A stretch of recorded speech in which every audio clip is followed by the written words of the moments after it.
I turned 77 last month. At that age, you don't expect change from yourself or others, especially not others. My son Brent was a cold boy, and he grew into an even colder man. I stopped wondering about that years ago. I opened the living room window and let in the cool morning air. My little house in Kinburn, Wisconsin, stood on a quiet street with a dozen similarly modest homes. The town was so small that everyone knew each other, at least by name. The main street stretched only 6 blocks, with Ted's Diner, Jensen's grocery store, a pharmacy, and a post office. The biggest attraction remained the Northland paper mill, where I'd worked as a bookkeeper for 38 years. The phone rang as I was making my morning tea. "Aunt Judith?" Lavinia's joyful voice warmed my heart. "Are you awake already? Didn't you wake me up?" "Darling, I've been up at 6 for 50 years. The habit hasn't retired with me." "I'll come down this weekend," she said. "Can I bring you anything from town?" My grandniece lived in Green Bay, an hour's drive from Kinburn. She visited me on weekends, often staying overnight. At 28, Lavinia was the only family member who really cared about me. She didn't see it as an obligation, she just liked being around me. "Take those croissants from the French bakery," I asked, "and something nice for yourself." "Done. Meet me Saturday for lunch." I smiled, picturing her bright smile and freckles like constellations on her cheeks. The daughter of my niece Faye, Lavinia inherited her cheerful disposition and kindness from her grandmother, my sister Pearl. Faye passed away 5 years ago. Cancer took her too soon. She was only 45. After her death, Lavinia had come to visit me more often, as if she felt the need to keep the family ties alive. I took a sip of tea and looked at the picture on the wall Alan and I standing in front of our beach house on the day we bought it. His hand on my shoulder, his gray hair fluttering in the wind, his eyes shining. He looked so happy. We had purchased this cabin a year before he died, spending almost all of our savings. "It's time to do what you've dreamed of all your life, Judy," he said then. The cabin stood on the shore of Lake Michigan, in a secluded spot 30 minutes from Kinburn. It was a simple 2-story wooden house with a veranda that girdled 3 sides and its own access to the beach. 4 rooms, a spacious living room with a Riverstone fireplace that Alan laid out with his own hands, a cozy kitchen with windows overlooking the lake, and 2 bedrooms upstairs. Nothing special to the outside eye, but to us it was a slice of heaven on earth.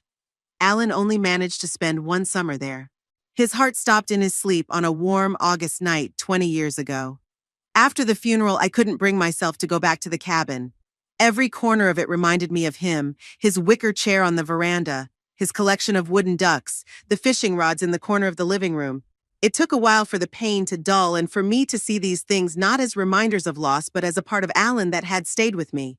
Now I spent most of the year there, returning to Kinburn only for the winter when the lake froze and the roads became impassable. Lavinia often visited me. We worked together in the garden. We planted perennials along the path to the beach, irises, hostas, echinaceas. In the evenings, we sat on the veranda, watched the sunset, and talked about everything. I finished my tea and started cleaning. Every morning, I followed the same routine: breakfast, cleaning, reading, lunch, walk to the store or park, dinner, TV, or a book. A simple life, but it suited me. The ringing of the phone interrupted my thoughts. Brent's name popped up on the screen. My son rarely called for nothing. "Hi, Mom." His voice sounded formal as always. "How are you feeling?" "I'm fine, Brent. How are you and Trinity? How are the twins?" "We're good. Listen, we're thinking about coming down this weekend. There's something we need to talk about." My heart sank. Brent never came over for no reason, especially not without prior notice. "Is something wrong?" "No, just a conversation that would be better handled in person." "We'll be there Saturday afternoon." "But Lavinia." "Lavinia, what?" His voice got noticeably colder. "She's coming on Saturday too." A pause on the other end of the line. "Well, I guess I'll see you all together. See you later, Mom." He hung up without waiting for an answer. Typical Brent. Always in a hurry to finish a conversation, as if every minute spent with his mother was precious. I called Lavinia and warned her about Brent's visit. She immediately tensed up. "He doesn't often come for nothing, Aunt Judith. What does he want to talk about?" "I don't know, dear. He said it's a conversation best had in person." "Do you want me to come early?" I'll be there when they get here. That'd be great, I said. You always know what to say. The rest of the week passed in anxious anticipation. I tried to guess what Brent might need. Maybe a problem at work? Or with Trinity? It was unlikely he'd discuss it with me. Our relationship was never close. Brent was born 2 years after Alan and I married, our only child. From the beginning, he was, different. Didn't cry when other kids his age cried for hours. He rarely laughed. Observed the world with a kind of cool detachment. I tried endlessly to break through that wall, reading him books, taking him to the park, baking his favorite chocolate chip cookies. Sometimes it seemed like I almost got through to him, but then he'd shut down again. Alan said I was worrying too much, that Brent was just a serious guy. He was probably right. Our son grew up smart and driven. He graduated from high school with honors, went to the University of Wisconsin at Madison to study information technology. After graduation, he moved to Milwaukee, where he worked as a systems administrator for a large insurance company. He called once a month and came twice a year for Thanksgiving and my birthday.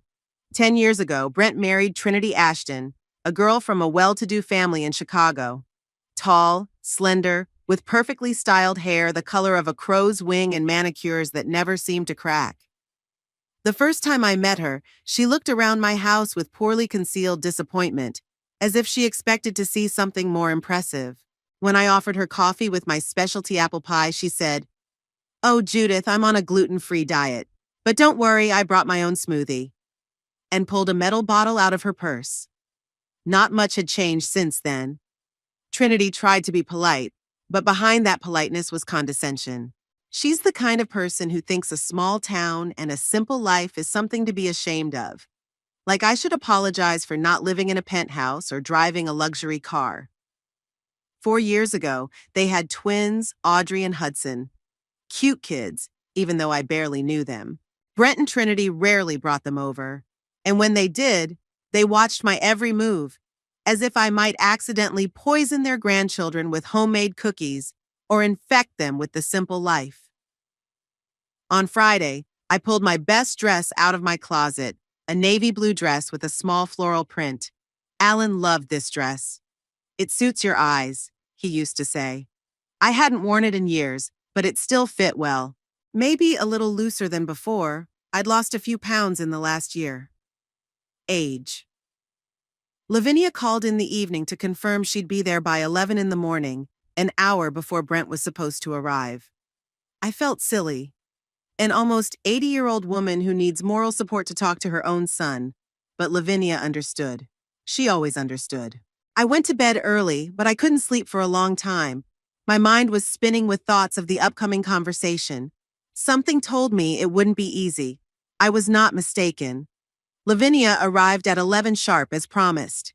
I watched from the window as she parked her tattered blue Ford at the curb. Even from a distance, I could see her in a hurry, jumping out of the car without waiting for the engine to stop, fixing her red curls as she went. She was holding a box from the bakery and a bouquet of wildflowers. "You look beautiful, Aunt Judith," she said, hugging me on the doorstep. "Is that a new dress?" "It's old, actually. I just haven't worn it in a long time." Lavinia put the box of croissants on the kitchen table and looked for a vase of flowers. "In the second cabinet," I said. "You know you don't have to bring me something every time." "I know," she smiled, "but I like it." Her energy filled the house, as always. While she arranged the flowers, I made us some tea and got out some homemade cookies. "So, why do you think they're coming?" Lavinia asked, sitting down at the table.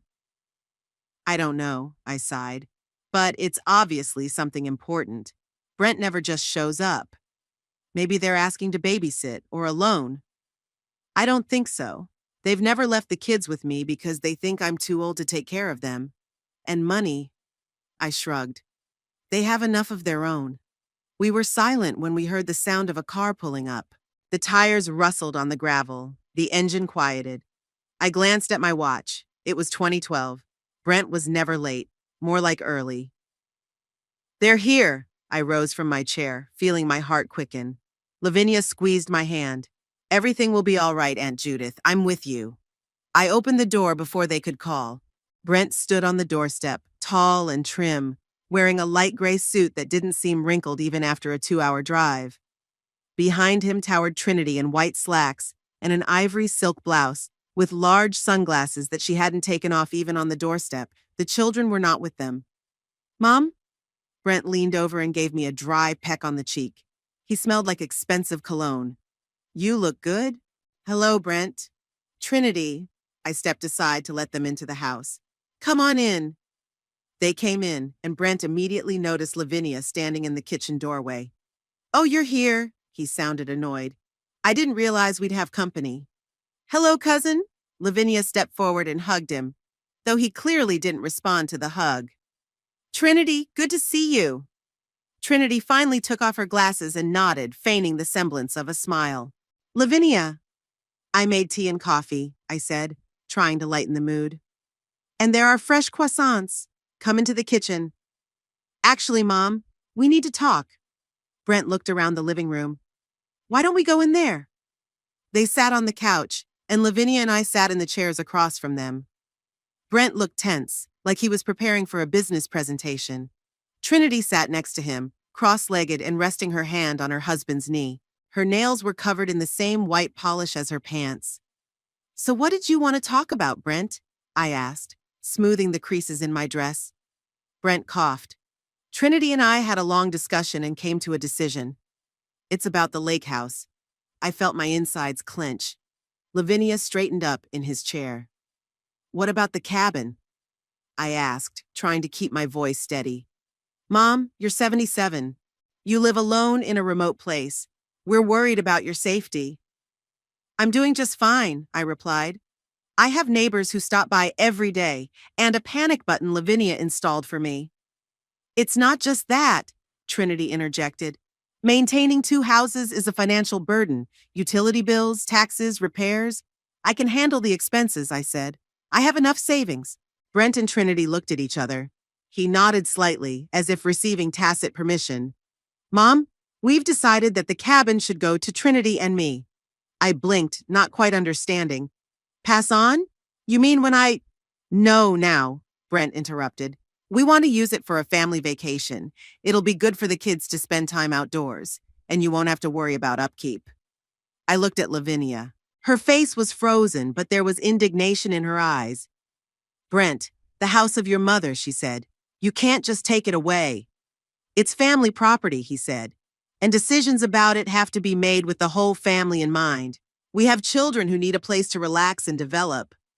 "What about Judith's interests?" Lavinia didn't back down. "She spends most of the year there. It's her home.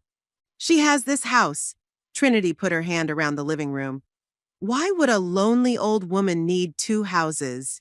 "Because she bought one of them with her beloved husband, and every corner reminds her of him." Lavinia's voice trembled. "Because she feels happy there." Brent straightened, a look on his face that I knew well. It was the way he'd looked as a child when he didn't get what he wanted, a mixture of irritation and cold determination. "Lavinia, with all due respect, this is a family matter. You're not even directly related." "Brent!" I raised my voice for the first time in years. "Don't you dare say that. Lavinia is as much a part of the family as you are." He looked surprised for a moment, but he quickly pulled himself together. "I'm sorry, Mom, but the point is, we've made a decision. The house is coming to us. We've already consulted a lawyer. Technically, we could do a deed of gift. Or if you don't agree, there are other legal avenues." "Are you threatening your mother with a lawsuit?" Lavinia stepped forward. "I'm just stating the facts," Brent replied. "I hope it doesn't come to that." I closed my eyes for a moment, trying to collect my thoughts. Images floated before me. Alan laying stones for the fireplace, us planting the first flowers along the path together, evenings on the veranda with a book and a cup of tea, the view of the lake at dawn when the water was pink. "Judith," Lavinia called softly, "are you all right?" I opened my eyes and saw their faces. Lavinia's worried, Brent's impatient, Trinity's indifferent. "Yes, sweetheart," I answered. "I was just thinking." I turned to my son. "Brent, this cabin your father and I bought with our combined savings. It was our special place. I spend half the year there and I have no intention of giving it up." Brent pressed his lips together, a trait inherited from Alan that always showed when he was displeased. Mom, I didn't want to say this, but your health is failing. You can't see so well anymore. You're having trouble with your blood pressure. What if you get sick when you're out there alone? The nearest hospital is 40 minutes away. I don't have any health problems beyond what's normal for my age, I countered. And like I said, I have a panic button. The neighbors, Gina and Cliff Weatherby, stop by every day. Lavinia visits me on weekends. That's not enough, Brent insisted. Trinity and I have discussed it and decided that the best solution would be for you to move into a nursing home. There's a wonderful place in Green Bay. What? Lavinia jumped to her feet. Are you crazy? Judith is completely independent. She fell last year and broke her wrist, said Trinity. What if it had been her femoral neck, or if she'd hit her head? I slipped on wet leaves, I said. It could happen to anyone, and I called an ambulance myself. Aunt Judith won't move into a nursing home, Lavinia said, and she won't give you the cottage. It's her property, and she has every right to use it as she sees fit. Brent stood up, his face flushed. You have no right to tell us what to do in our family. We take care of Mother and make decisions in her best interest. I wonder how often you visited her in the last year, Lavinia parried. Twice? 3? I come every weekend. Who do you think knows best what she needs? Enough! I raised my hand. Stop talking about me like I'm not here. I'm still sane and can make my own decisions. There was silence in the room. Brent slowly lowered himself back onto the couch, but his posture remained tense.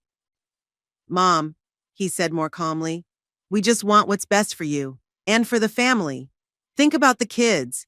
It would be so nice for them to spend summers at the lake.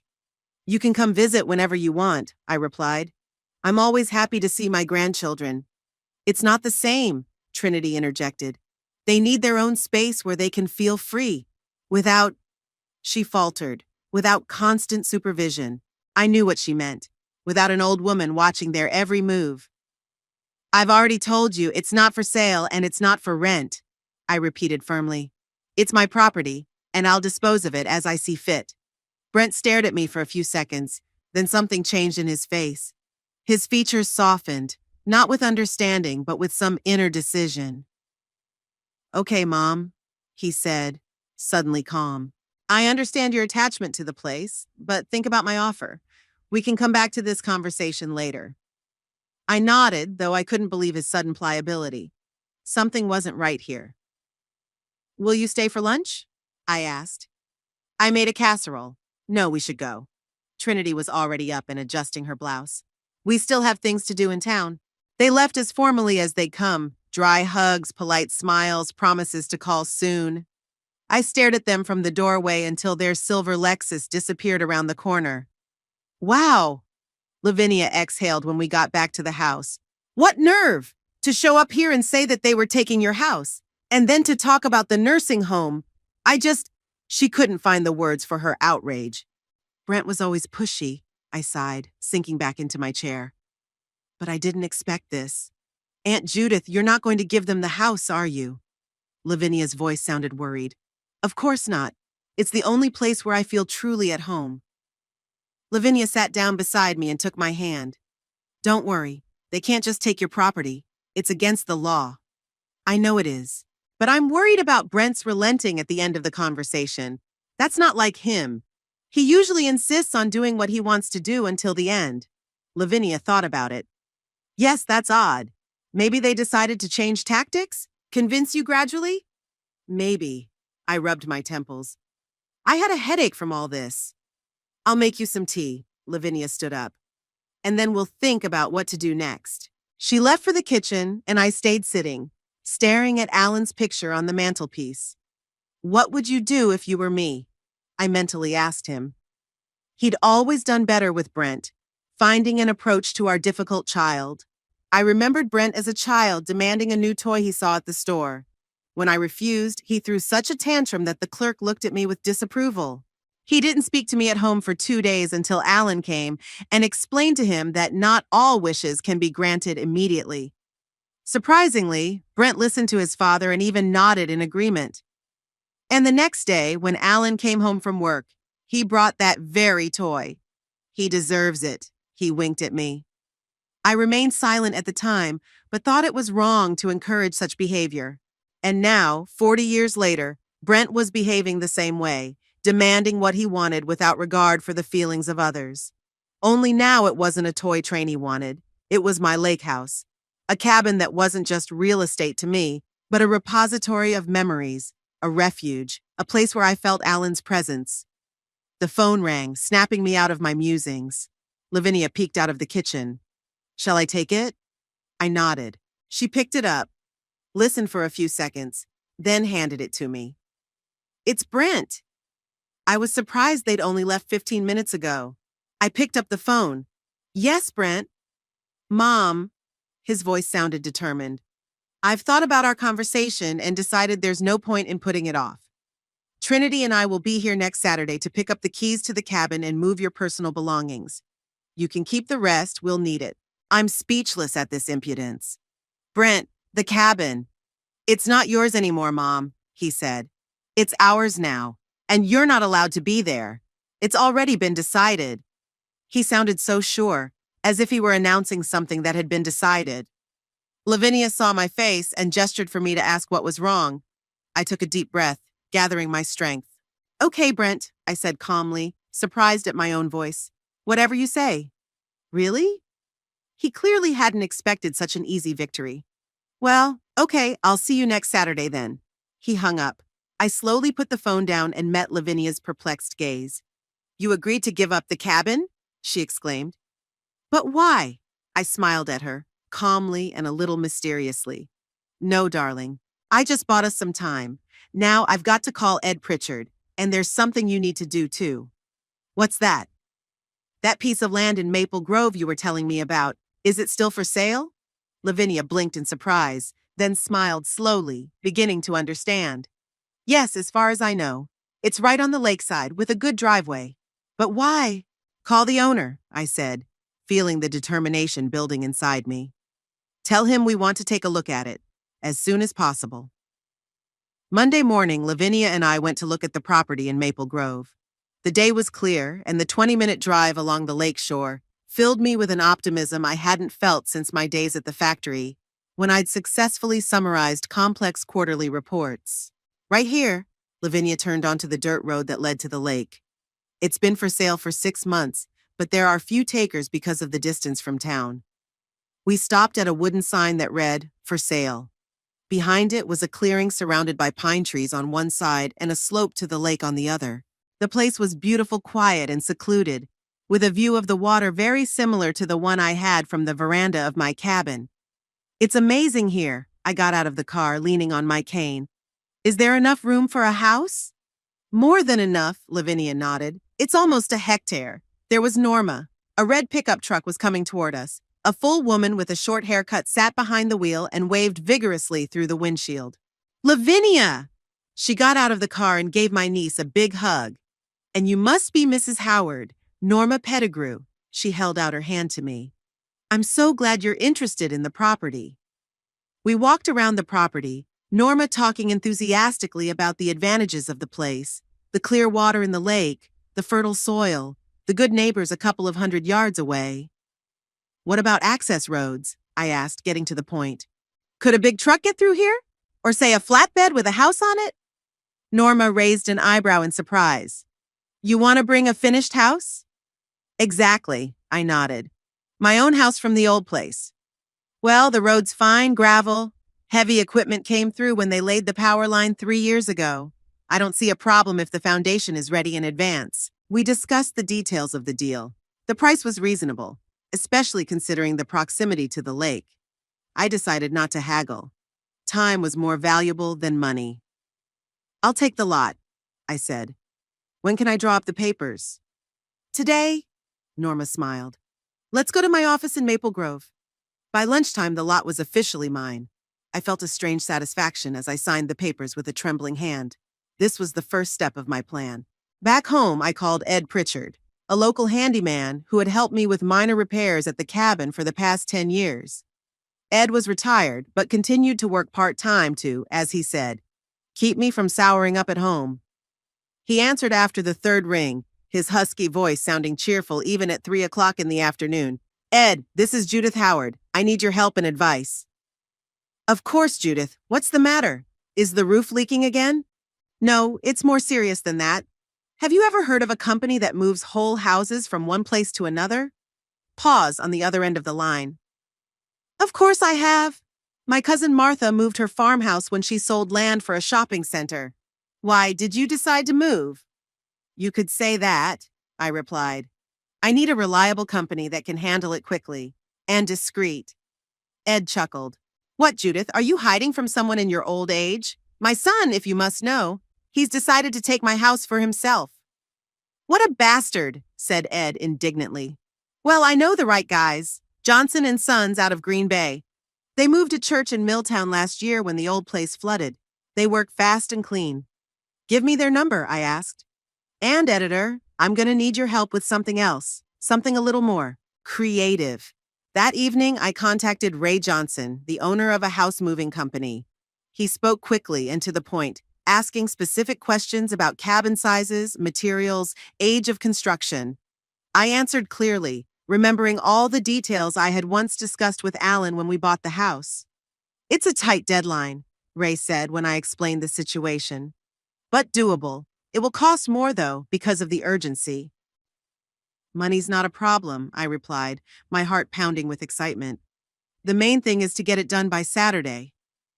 We'll start at dawn on Wednesday, he decided. Tomorrow I'll send a team to assess the scope of work and prepare the house. And you will need to remove all valuable and fragile things in advance. I called Lavinia to share the news. She was delighted. Aunt Judith, you're a genius. It's perfect. I'll take time off work and help with the moving.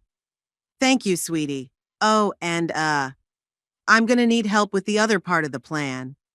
I explained that I wanted to leave something in place of the cabin that technically matched the description in the paperwork but was completely useless. Lavinia laughed. Brent will be furious. But how will we arrange it? Ed Pritchard knows some local carpenters who agree to help. They'll start building as soon as the house is hauled away. The next 2 days passed in feverish preparations. Lavinia brought boxes and crates, and we began packing everything of value to me: photos, books, Alan's collection of wooden ducks, dishes we'd bought together at the antique store, old letters stored in the secretaire. The work was physically demanding, but emotionally cleansing. It was as if I was reliving my entire life with Alan, touching each item, remembering the stories associated with them. Tuesday evening, the appraisers from Johnson's company arrived, 2 stout men in work overalls. They walked the house inside and out, tapping the walls, measuring openings, checking the condition of the wood. Nice structure, said the older man, whose name was embroidered on his breast pocket. Mike. Sturdy. Transportation shouldn't damage it if we reinforce it properly.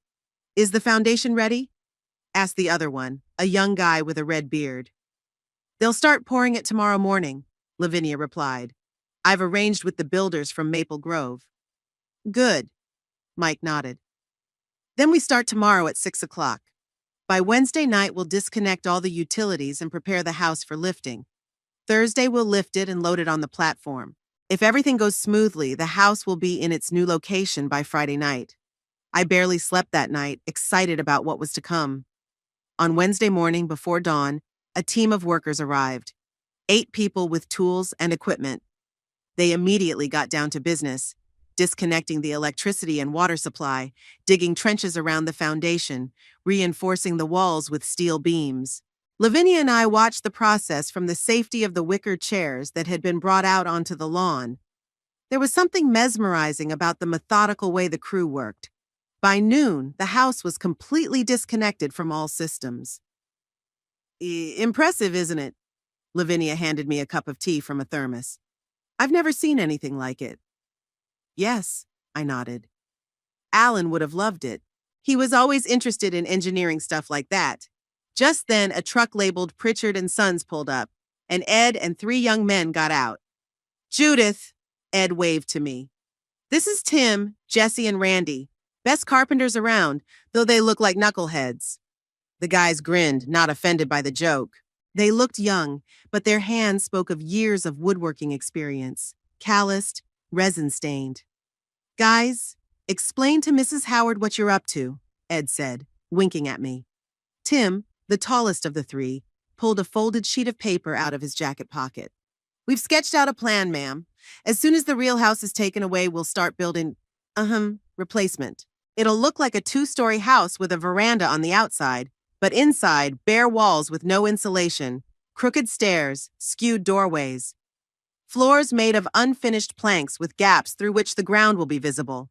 A roof that will almost certainly leak at the first rain. The paperwork says it'll be a two-story wooden house with a porch and 4 rooms, added Jesse, a stocky guy with dreadlocks. But it would be impossible to live there. Perfect, I smiled, imagining Brent's face when he saw the structure. How long will it take you? If we start Thursday morning, we'll be done by Friday night, Tim said. We'll use cheap materials left over from other projects. The work will be deliberately sloppy. Just don't go overboard, Lavinia warned. We need it to match the legal description in the paperwork. Don't worry, miss. Randy, the youngest of the 3, grinned. My father is a lawyer. I know how to handle the formalities.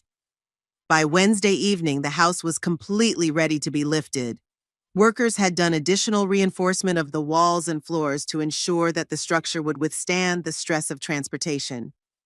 Mike, the foreman, explained that a special hydraulic hoist would arrive tomorrow morning to elevate the house above the foundation. All Wednesday and Thursday, Lavinia and I transported things to the new place. We were joined by 2 of her friends with a pickup truck, and the work went faster. By Thursday evening, almost everything of value was moved out. Friday morning, I walked around the empty house one last time, saying goodbye to each room. The walls, stripped of photographs and paintings, looked strangely bare. But I felt that this was not goodbye forever, but a new beginning. When I stepped outside, a huge elevator was already slowly lifting the house above ground. The sight was impressive, my cozy little house as if floating in the air, supported by dozens of hydraulic struts. Done, shouted Mike, when the house rose about a meter above the foundation. Now let's get the platform in. A special long trailer with many wheels was slowly slid under the raised house. The workers moved harmoniously, as if they were performing an intricate dance. By noon, the house was securely fastened to the platform, ready for transportation. We're moving out in an hour, said Ray Johnson, who was in charge of the operation. We have to get there before dark. It's a long drive and we'll have to move slowly. At that time, Ed Pritchard's crew had already begun work on the vacated foundation. They were quickly erecting a frame of unsawn logs and planks. By late afternoon, the first floor was almost finished, crooked, skewed, with uneven openings for windows and doors. A masterpiece of tastelessness, Ed grinned, looking at the result of their work. It's the worst I've ever built. Great. I couldn't help but smile. Keep up the good work. Lavinia and I followed the platform with the house, keeping a respectful distance. The procession moved slowly, no more than 20 kilometers per hour. At narrow sections of the road, we had to stop to let oncoming traffic pass. Drivers looked in amazement at the whole house passing by. By Friday evening, we reached the new lot in Maple Grove. The foundation was ready, fresh, still smelling of cement. Using the same hydraulic equipment, the house was slowly removed from the platform and lowered onto the new foundation. The process took a few hours, and when the last ray of sunlight disappeared over the horizon, my house was standing in its new location, as if it had always been there. It's amazing, Lavinia whispered, putting her arm around my shoulders. You did it, Aunt Judith. We did, I corrected, feeling unusually relieved and tired at the same time. Saturday morning, we returned to the old place. Ed's crew was just finishing their work. What they had built made me laugh nervously. Outwardly, the structure resembled a house, 2 stories, a porch, 4 rooms. But that's where the resemblance ended. The walls were stapled together from assorted boards with gaps through which the sky peeked. The porch wobbled even under Randy's light weight as he nailed the last of the railings. The roof was covered with cheap roofing, felt that was already coming loose in places. Would you like to see inside? Tim offered, wiping his hands on his pants. A real work of art. We cautiously climbed up the creaky veranda and stepped inside. The room that was supposed to be the living room was a bare space with an uneven floor of rough boards. Instead of windows, there were gaping holes covered with pieces of polyethylene. The staircase to the second floor looked as if it had been chipped in the dark. The steps were of different heights, and there was no railing. There are 4 rooms upstairs, Jessie reported, climbing down the rickety stairs. There's one that's fallen through the floor, so be careful. Perfect, I couldn't stop smiling. Just perfect. Ed led us through the rooms, proudly showing us the features of the structure, the lack of insulation, the crooked doorways, the places where you could see the sky through the roof. It's a 2-story wooden house with a veranda and 4 rooms, he summarized, but only a very fussy raccoon could live here. At noon, as the workers were packing up their tools and preparing to leave, Brent's silver Lexus pulled into the driveway. I took a deep breath, preparing for a confrontation. "Are you sure you want to stay?" Lavinia asked. "We can leave right now before they see you." "No," I shook my head. "I want to see their faces." The car stopped, and Brent, Trinity, and the twins, Audrey and Hudson, got out. The kids looked sleepy after the long drive. Trinity, impeccably dressed as always, was holding a clipboard, probably with plans for renovating the cabin. Brent spotted us and headed confidently in our direction, but stopped suddenly when he saw the structure behind us. "What? What's that?" Brent stammered, his face contorted with incomprehension. "Where's the house?" "Hello, Brent," I smiled, the calmest smile I could muster. "Here, as promised, I got the house ready for transfer." "This is the wrong house." He raised his voice, looking around as if the real house might be hiding somewhere nearby. "What have you done to our house?" "Your house?" I raised an eyebrow. "But you said you were taking my cabin." "Here it is in front of you, a 2-story wooden house with a veranda and 4 rooms, exactly as it appears on the deed." Trinity stepped closer, her heels digging into the soft earth. "What kind of circus are you putting on? Where's the real house?" "This is the house," I replied. "Would you like to see inside? There are 4 beautiful rooms."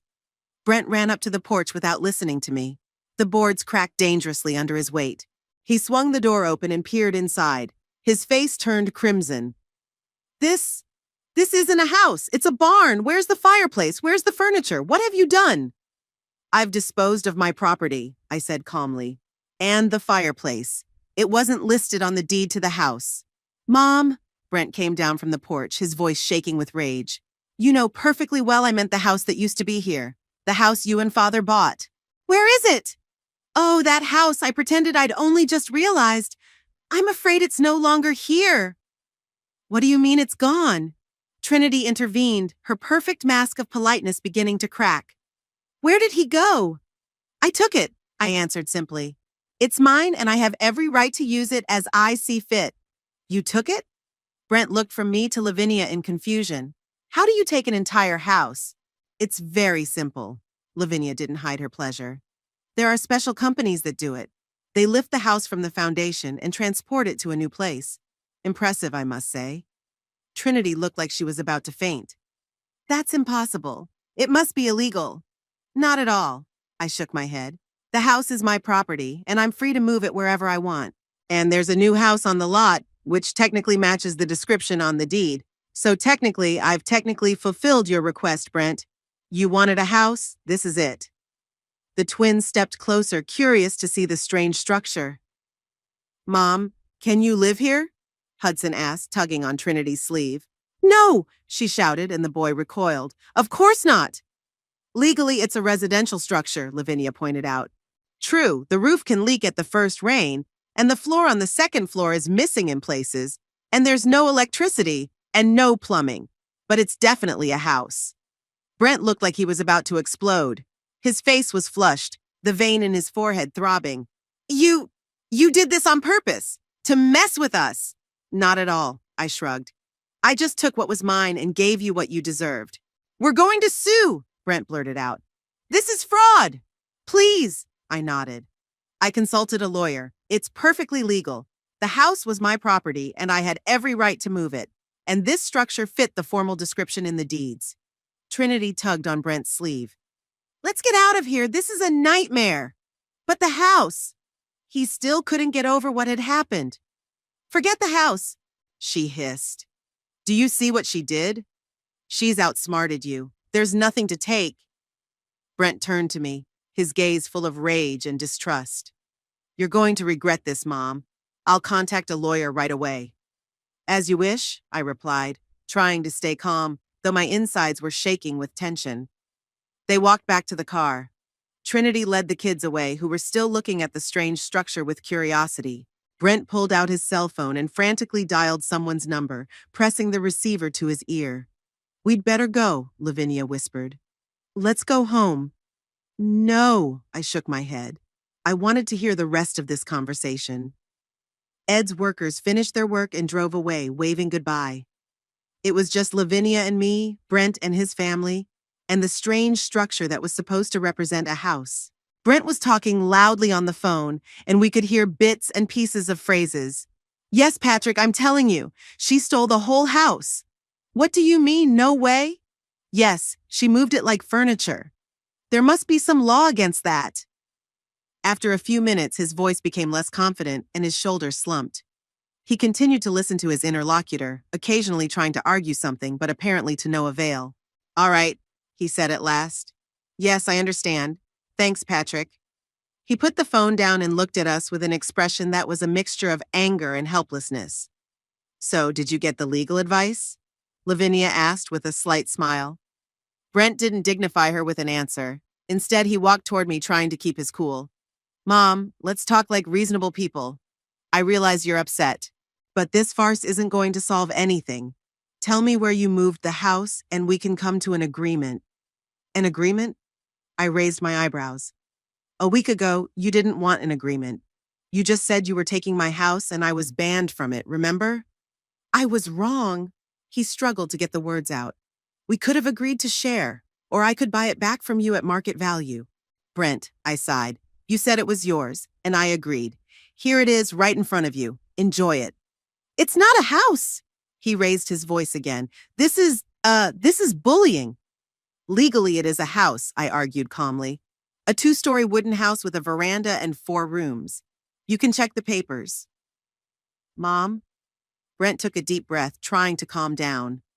"I'm offering a reasonable solution. Let's forget this incident. I admit I was wrong to try to take your house away from you, but you also have to admit that you were dishonest." "Unfair?"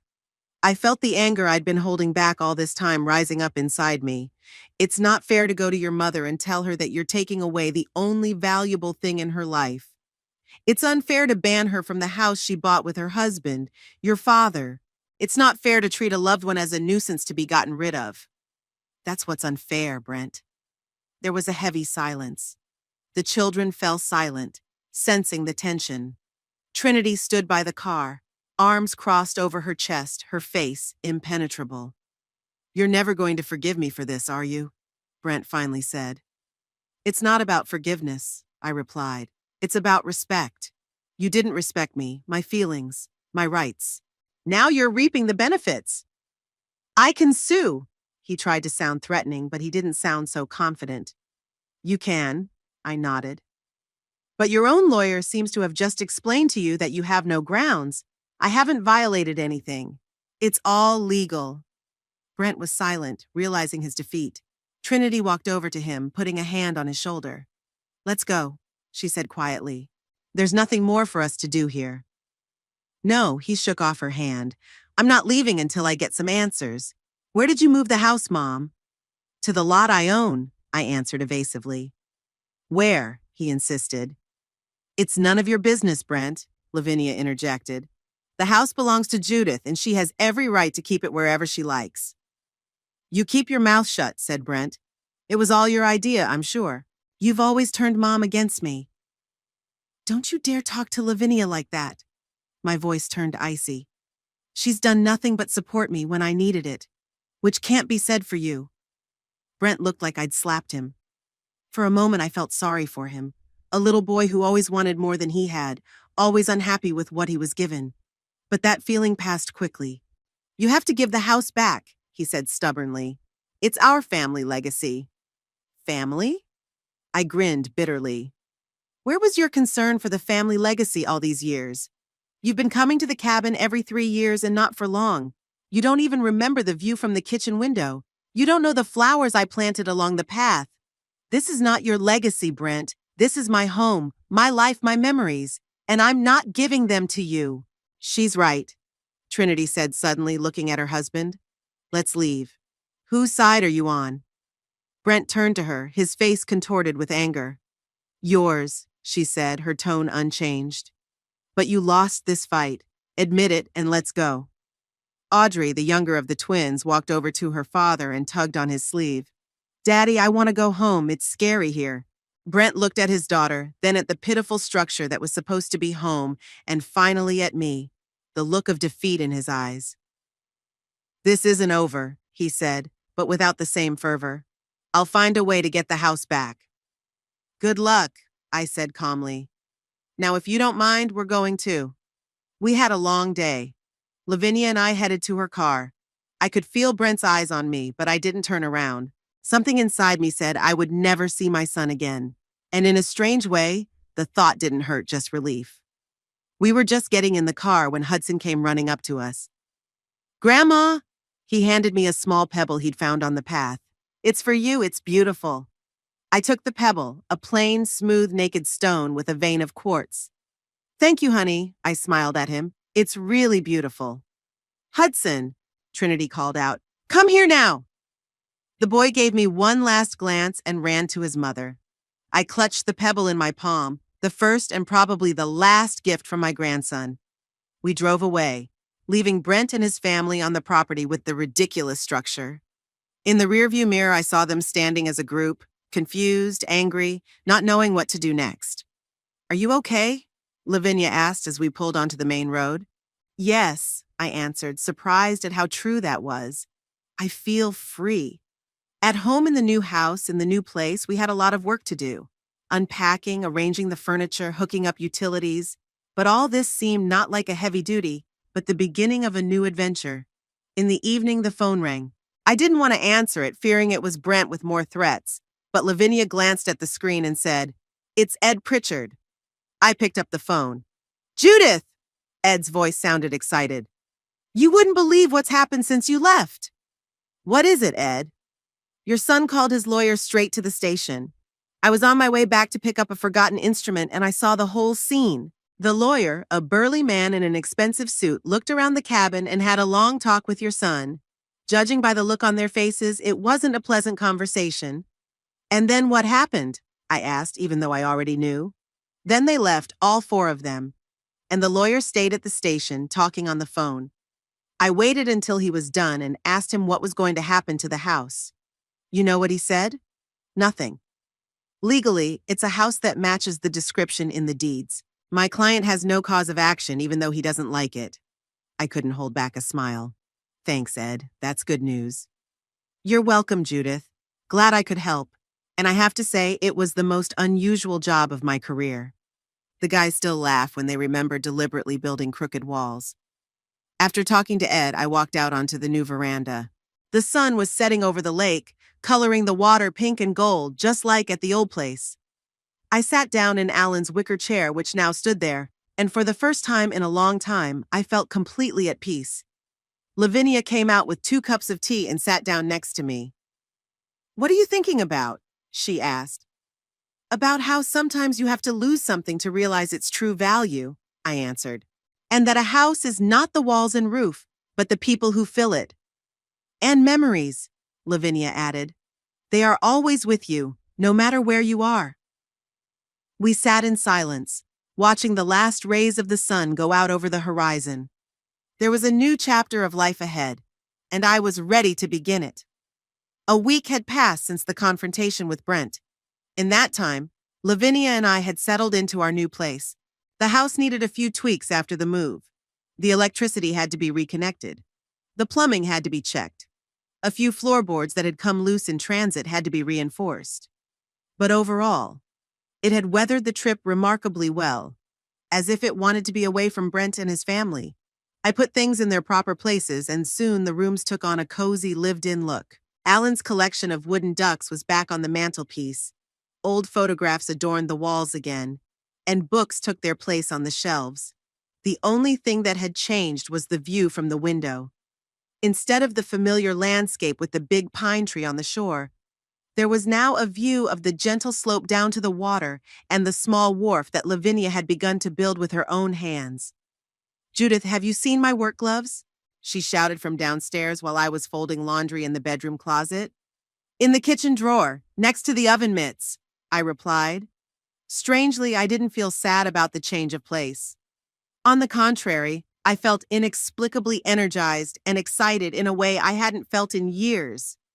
It was as if by moving, I had lifted a heavy weight off my shoulders that I didn't even know existed. I found it, Lavinia shouted. I'll do some more work on the dock while it's light. Just don't overwork yourself, I replied, smiling at her enthusiasm. Lavinia took 2 weeks off work to help me get settled in. She was up at dawn and working until dusk, nailing new boards to the veranda, consolidating the soil around the foundation, and building a dock at the water's edge. I tried to help as much as I could, but more often than not, I found that the most help I gave was just sitting in a wicker chair with a cup of tea and giving advice. You don't get enough rest, I remarked in the evening when Lavinia returned from shore, tired but satisfied. I like working physically. She plumped down on the sofa next to me. In the office, I sit at the computer all day long, but here I feel like I'm doing something real, you know? I get it. All my life I've worked with numbers, with abstractions. Maybe that's why Alan loved working with his hands so much, building, fixing, creating. There was a tangibility to it that was missing in the world of ledgers and financial statements. You know, I think I'm going to stay here for good, Lavinia said suddenly, staring into the fire crackling in the fireplace. My cabin in Green Bay is too small and far from the lake, but here, it's nice here. What about your work? I asked. It's a long commute. I've already talked to my boss about working remotely 3 days a week, she smiled. He doesn't mind if I come to the office on Tuesdays and Thursdays, and it's even more convenient for me. Less distractions, more work done. I didn't know what to say. On the one hand, I didn't want to be a burden to Lavinia, to impose my society on her. On the other hand, the thought of our continuing to live together filled me with joy. Lavinia, darling, you mustn't feel obliged. Obligated? She laughed. Aunt Judith, don't you understand? I dream of it. To live by the lake in this beautiful house with you. What could be better? But you're a young woman. You need your own life, your own freedom. I'll have my own life and freedom. I just want to share it with you. She took my hand. If you don't mind, of course. Do you mind? I felt tears welling up in my eyes. Honey, I'd be happy. It's been decided. Lavinia sold her cabin in Green Bay and finally moved to our lake. She took the second bedroom upstairs, the one that used to be a guest bedroom, and quickly turned it into a cozy nest with a desk by the window overlooking the water. Days added up to weeks, and weeks to months. Our lives took on a new, enjoyable rhythm. In the mornings, we had breakfast together on the veranda, weather permitting. Then Lavinia worked, at the computer or with tools in the yard, depending on the day of the week and her mood. I read, cooked dinner, and sometimes worked in the garden we had begun to plant around the house. In the evenings, we often sat by the fireplace, talking about everything in the world. Lavinia told me about her work, about the projects she was working on, about the clients she was having a hard time negotiating with. I shared memories of the past, of Alan, of my childhood, of my years at the factory. Sometimes we just stayed silent, enjoying the peace and warmth of home. I never heard from Brent. He didn't call, didn't write, didn't try to contact me. I expected that, but still, somewhere deep inside, I hoped that he would rethink his behavior, find the strength to admit his mistake. But as the days went by, the phone went silent. Do you miss him? Lavinia asked one day, noticing that I was staring thoughtfully at an old photograph of Brent as a child, sitting on Alan's lap. I don't know, I answered honestly. I miss the son I never had, for what he could have become if he had made different choices. Lavinia put her arm around my shoulders. Maybe he'll still change. Maybe. I nodded, though I didn't believe it. But I wouldn't wait for it any longer, putting my own life on the back burner. In early November, the first letter from Trinity arrived. Not from Brent, from his wife. The envelope, with neat handwriting on the front, lay in our mailbox in Maple Grove. I stared at it for a long time, hesitating to open it. Would you like me to read it first? Lavinia suggested. I shook my head and opened the envelope. Inside was a short letter on expensive embossed paper. Judith, I hope this letter finds you in good health. I am writing to inform you that Brent and I have decided not to deal with the house you left behind. We have sold the land to a developer who plans to demolish the structure and build a cottage community there. I also feel it is necessary to inform you that our family is moving to California. Brent has been offered a position at corporate headquarters, and we have decided to start a new life away from the past. Enclosed are the children's drawings. They have asked me to give them to Grandma by the lake. Best wishes, Trinity Howard. Attached to the letter were two children's drawings. One, signed in scrawled handwriting, from Hudson, showed a water house very similar to ours, only in blue. The other, from Audrey, showed an old woman in a dress holding something that looked like a cookie. Above it was written, "I love Grandma." I didn't know whether to cry or laugh. On the one hand, Brent had really cut all ties without even writing a line personally. On the other, the kids remembered me, thought of me. It was a small consolation. Well, now we know that Brent's new house didn't last long, Lavinia said, reading the letter. They didn't even try to fix it up. No wonder, I grinned. Tim and the boys had done their best. It would have been easier to tear it down and rebuild than to fix their work. I put the kids' drawings on the refrigerator with magnets. Let them be there, reminding me of my grandchildren, whom I will probably never see again. It was a snowy winter that year. The lake froze earlier than usual, and on weekends the ice was lined with fishermen drilling holes for ice fishing. Lavinia and I rarely went into town, preferring quiet evenings by the fireplace to the bustling streets of Maple Grove or Green Bay. One such evening, when a blizzard was raging outside the window, and we were warming ourselves by the fire with cups of hot chocolate, Lavinia suddenly asked, "Aunt Judith, do you regret anything in your life?" I wondered, looking at the dancing flames. Many things, I suppose. That I didn't travel more when I was younger, about not insisting on treating Alan when he started having heart problems, about not being able to approach Brent to understand what he needed. What about moving the house? No, I shook my head. I don't regret it one bit. It was the right thing to do, probably the best thing I'd done in years. Why? Lavinia stepped forward, interested. Because for the first time in my life, I did what I wanted to do, not what others expected me to do. Didn't try to be a good mother, a good wife, a good worker. Just did what I thought was right for me. Lavinia smiled. You know, when you called me and told me about the conversation with Brent, I was at first going to suggest that you just move in with me, to my cabin in Green Bay. But then I realized that wouldn't solve the problem. You love this house, every board, every corner of it. It's a part of you, and part of Alan, I added. Sometimes I think his presence is still here, within these walls, that he would approve of what we've done. I'm sure he would. Lavinia squeezed my hand. He loved you and wanted you to be happy. Are you happy now? I looked at her young open face, the freckles, the bright eyes that reflected the firelight. At the walls of our house moved from place to place, but retaining its soul. The blizzard outside the window, which is no big deal when you're warm and safe. Yes, I answered. I am happy now. Spring came early and violently. The snow melted quickly, turning the paths around the house into little streams. The ice on the lake was cracking and receding from the shore, revealing a band of dark water that grew wider every day. Birds were returning from the south, filling the air with chirps and homonyms. Lavinia and I started working in the garden as soon as the ground warmed enough. We transplanted perennials we had brought from the old place, sowed new flowers, and planned beds for vegetables. The work was pleasant. The earth smelled fresh and the promise of new life. On one such day, as we were planting irises along the path to the marina, a car pulled up beside us. An unfamiliar car with Milwaukee license plate stopped at the gate, and a middle-aged man in a strict suit got out. "Mrs. Howard?" he asked, coming closer. "Judith Howard?" "Yes, that's me." I straightened up, shaking the earth off my hands. "My name is Patrick Donovan, and I'm your son's attorney, Brent Howard." He held out his hand to shake. I tensed. Had Brent decided to sue after all? "What can I do for you, Mr. Donovan?" "I'm here to give you some papers." He pulled a folder from his leather briefcase. "It concerns your son's inheritance."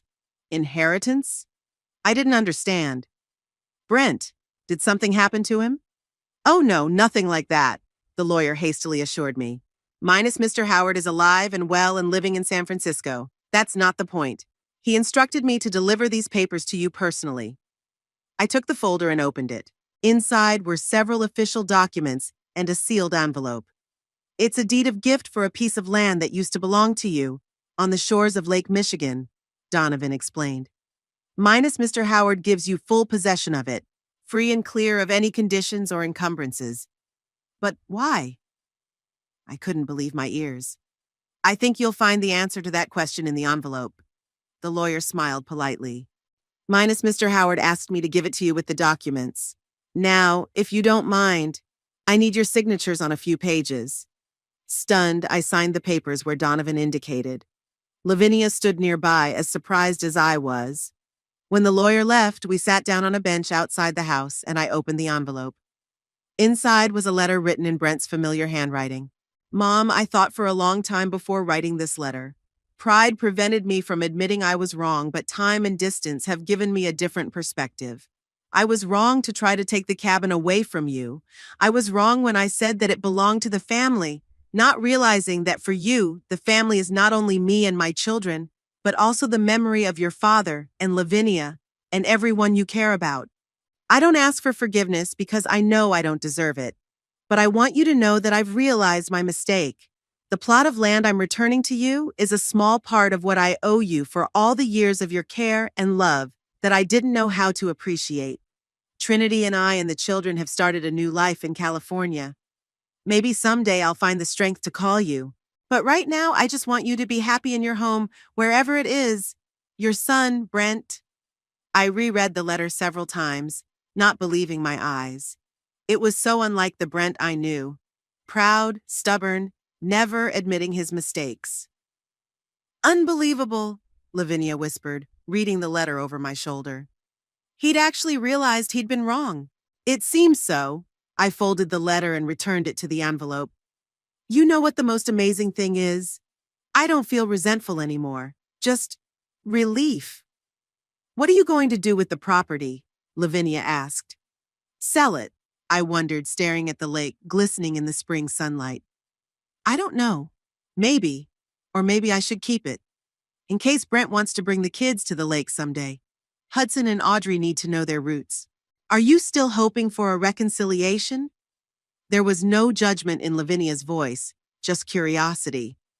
I don't know if I'd call it hope, I answered. It's more like, I leave the door open, but I don't wait at that door anymore, you know? Lavinia nodded and put her arm around my shoulders. I understand, and I'm happy for you, Aunt Judith. You deserve this peace. We went back to work in the garden, discussing what flowers to plant along the new path we planned to take to the shore. Life went on, filled with small joys and big hopes, and the house stood on a new foundation, strong and cozy, ready for new stories that would unfold under its roof. Moved from place to place, it remained the same, a refuge, a repository of memories, a place where you can be yourself. In the evening of the same day, a violent thunderstorm broke, the first of the year. The wind bent the trees, the rain drummed on the roof, and lightning cut the sky over the lake. Lavinia and I sat by the fireplace, listening to the noise of the elements outside the windows.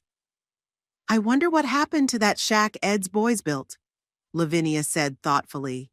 Did it survive the storm? I doubt it, I smiled, remembering the crooked walls and the leaky roof.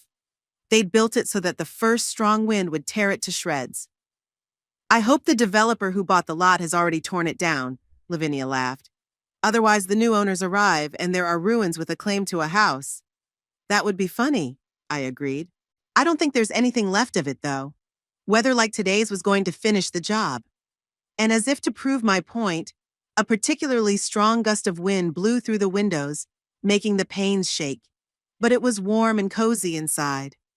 Our house, moved from place to place but retaining its soul, protected us from the storm. I leaned back in my chair, savoring the moment. Life had taken an unexpected turn, but it had brought me exactly where I needed to be. Next to a man who genuinely cared for me in a home that held so many treasured memories, with a sense of inner freedom I hadn't experienced in years. The thunderstorm continued all night. but subsided by morning. We walked out onto the veranda, breathing in the fresh air, fragrant with the scent of wet earth and budding buds. The lake was choppy, the waves crashing noisily against the shore, but the sky was clearing, promising a sunny day. "Do you think," Lavinia asked, "we can work in the garden today? Or is it still too wet?" "I think it will be dry by lunchtime," I answered. "In the meantime, let's have breakfast and make a plan for the day." We returned to the house to the warmth and comfort of our new old walls, ready for a new day and the new opportunities it would bring.